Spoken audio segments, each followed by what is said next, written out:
புரட்டாசி மாதம் 3ஆம் தேதி செவ்வாய்க்கிழமை. இன்றைய நற்செய்தி யோவான் 14வது அதிகாரம் 6 முதல் 14வது வசனம் வரை.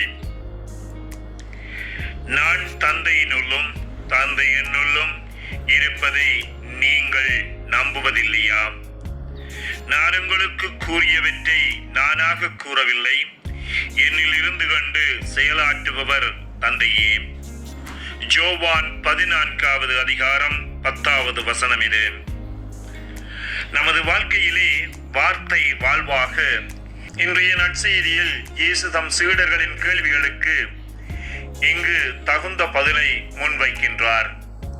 நான் தந்தையினுள்ளும் தந்தை என்னுள்ளும் இருப்பதை என் செயல்களில் பொருட்டாவது நீங்கள் நம்பியிருக்க வேண்டுமே. இதை தவிர்த்து என்னிடம் கேள்வி கேட்கிறீர்கள். என்னை காண்பவர் என் தந்தையை காண்கிறீர்கள். தந்தை, மகன், தூய ஆவியார் மூவரு கடவுள் என்பதனை உணர்த்திட உமக்கு ஞானம் நிறைந்த பார்வை வேண்டும்.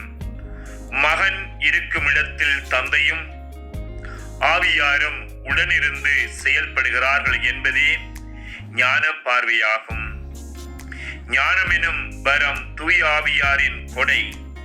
இறைமகன் தந்தையின் மீட்பு திட்டத்தில் ஞானம் நிறைந்த கன்னி மீட்பின் கருவியானார்.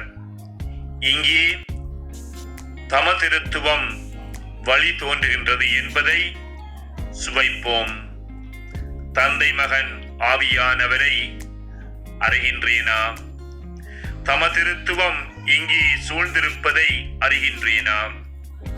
அன்பு இயேசுவே, உமது பணிவின் ஆற்றல் என்னில் மிளிர்ந்திடும் வரம் எனக்கு தாரும் சுவாமி.